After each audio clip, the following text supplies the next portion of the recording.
In this video, I will introduce a paper about the deadlift. But before I talk about the paper, I'd like to share the research question that I had for this paper. If you go to gym right now, you can see many people doing the deadlift.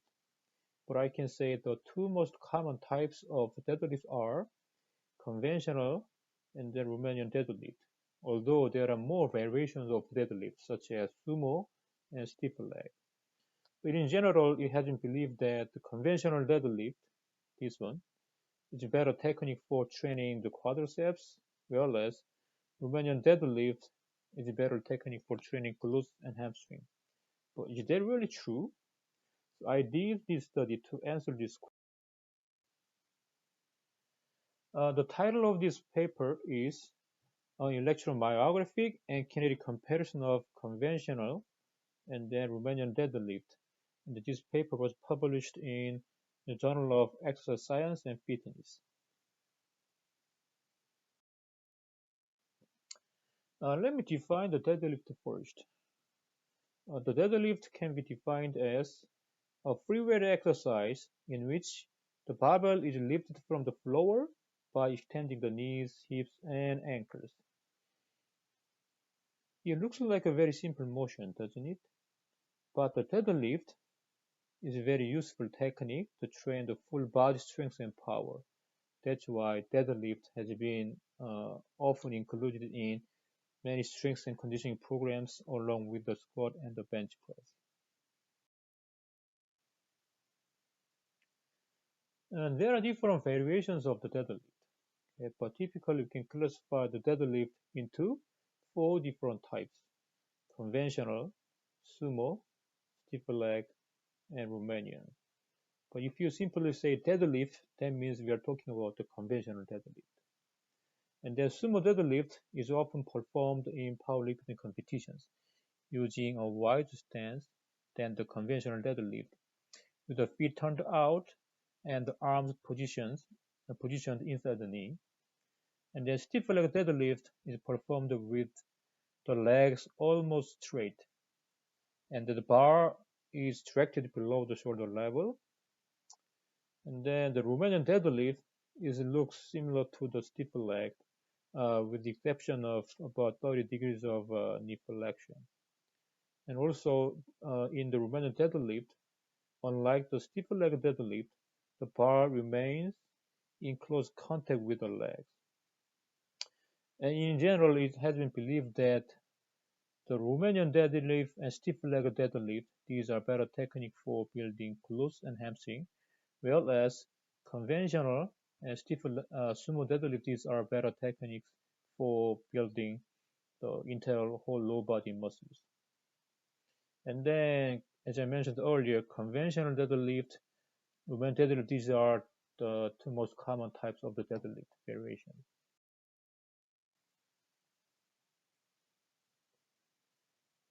Several previous studies compared the variation of the deadlift to investigate the biomechanical differences among the variations.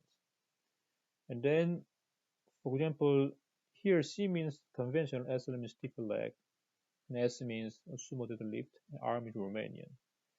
So conventional versus stiff leg, and conventional versus sumo, and even the stiff leg versus leg curl, and the Romanian versus the leg curl. But although these two are the Romanian and the conventional deadlift, these are the two most common types.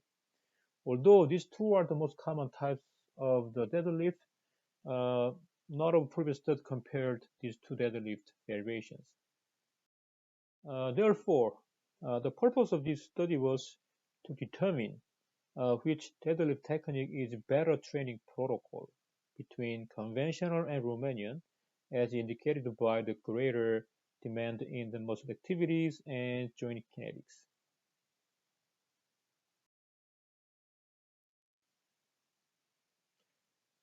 Okay, methods. First of all, participant. 21 skilled males participants volunteered to participate in this study. Then they had at least 3 years of conventional and Romanian deadlift experiences, And then for trial conditions, 1RM testing with the Romanian deadlift was performed 1 week prior to data collection. And 1 week later, they returned for actual data collection.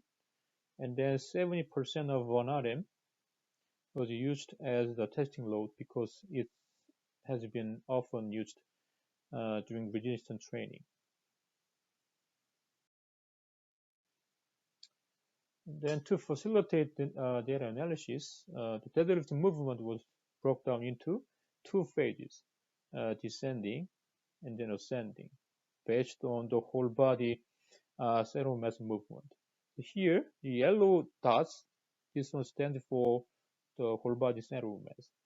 And then we use this one again to break this deadlift motion down into descending and ascending the phases. And then they were asked to touch the floor with the bar to minimize the biomechanical discrepancy coming from the different vertical displacements of the bar. Here, BC means the bottom of conventional deadlift. The BR, this position means the bottom of Romanian deadlift. For experimental setting, we used the Vicon, the real-time motion capture system, and then two first plate. And as you can see here, a total of 59 markers were placed on each participant body. And then we used Norexon electromyography to collect muscle activity. And then we also used quantitative XP for subsequent data analysis. For biomechanical variables, first of all, we obtained the EMG or muscle activity data from 3 muscles. So rectus femoris right here, and then biceps femoris data, and then gluteus maximus. And then once we get the raw data of this muscle activity, so we did a signal processing using full wave rectification and smoothing. And then the EMG, the value obtained from the first conventional trials at a submaximal non-isometric volunteer contraction. This value was used to normalize EMG values.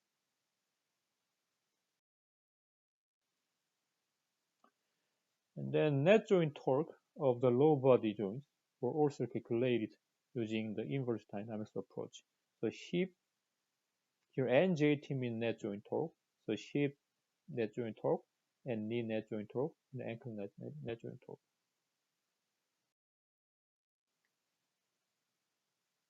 Then for the statistical analysis, two-way repeated measures ANOVA was used for this study. Then there are 2 sets of data in this study, the EMG data, the net joint torque data. Then these 2 sets of data were separately analyzed using these two-way repeated measures ANOVA. And then for significant factor effect and then any reactions, the post-hoc tests were performed with the boundary adjustment.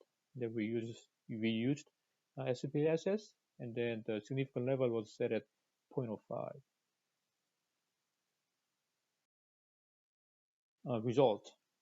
But before I get into this table, I'd like to explain all the acronyms first. Here CD and RD represent conventional deadlift and the Romanian deadlift respectively. And then RF, PF, GM represent rectus femoris, biceps femoris, and gluteus maximus respectively.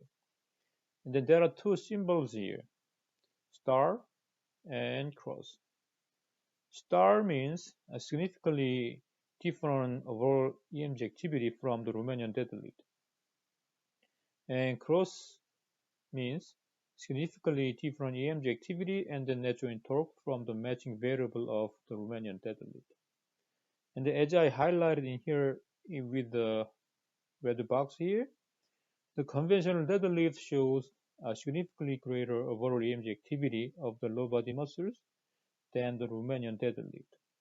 More specifically, the rectus femoris and gluteus maximus of the conventional deadlift were significantly greater than those of the Romanian deadlift.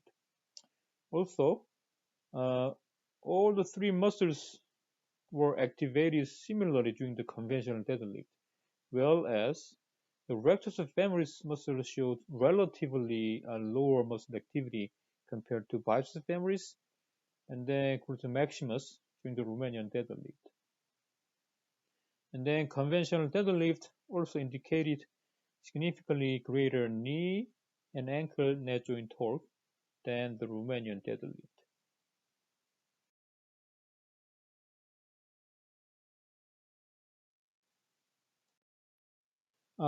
The EMD result can be explained by the joint flexion angles. Okay? The conventional deadlift used all three lower body joints simultaneously, whereas the Romanian deadlift primarily used the hip joint with the knee and ankle remaining relatively stationary. Significantly increased knee and hip flexion during the conventional DHY. And then these increased flexions of lower body joint were likely to cause the extensor such as rectus femoris and glutes maximus to work harder. Net joint result can be explained by the angular acceleration of the lower body joint. Significantly increased knee and ankle angular accelerations were observed in the conventional deadlift compared to the Romanian deadlift. And then these increased angular accelerations were likely to result in greater knee and ankle net joint torque. I would also like to talk about muscle dominance during the conventional and then Romanian deadlift using net joint torque values as a function of joint flexion angles. So this is a hip net joint torque as a function of hip flexion angle. This is a knee net joint torque as a function of knee flexion angle. And this is ankle net joint torque as a function of ankle dorsiflexion angle. And then there are two colors of graph here. Black line represent conventional deadlift, and the red lines represent the Romanian deadlift. And as you can see here, the hip and ankle net joint torque, this, and then this, okay? Hip and ankle net joint torque show the single muscle dominance. In other words, hip extensor net joint torque during both conventional and Romanian deadlift, and then ankle plantar flexor net joint torque during both conventional and Romanian deadlift. But for the knee net joint torque, the conventional deadlift showed both knee flexor and extensor net joint torque, whereas the Romanian deadlift showed only knee flexor net joint torque. I'd like to explain why we got only knee flexor net joint torque during the Romanian deadlift, and then why we got both knee extensor and knee flexor net joint torque during the conventional deadlift. Okay, Romanian deadlift right here, and then during the Romanian deadlift, so this is a black arrow means ground reaction force vector. This vector was located anterior to the knee joint. And then this location enforced the knee to flex. That's why we got only knee flexor net joint torque during the Romanian deadlift. But if you take a look at the conventional deadlift, okay, the ground reaction force vector was located anterior to the knee in the beginning of the descending and then the end of ascending during the conventional deadlift. And then this ground reaction force vector located posterior to the knee joint, after which the knee was flexed around 60 degrees. That's why we got both knee extensor and knee flexor net joint torque during the conventional deadlift. In conclusion, practically so what? Based on the findings of this study, it can be determined that the conventional deadlift would be a better technique for training the whole lower body muscles. But the Romanian deadlift would be a better technique for targeting biceps femoris and gluteus maximus. These are references for this paper. And thank you for watching this video.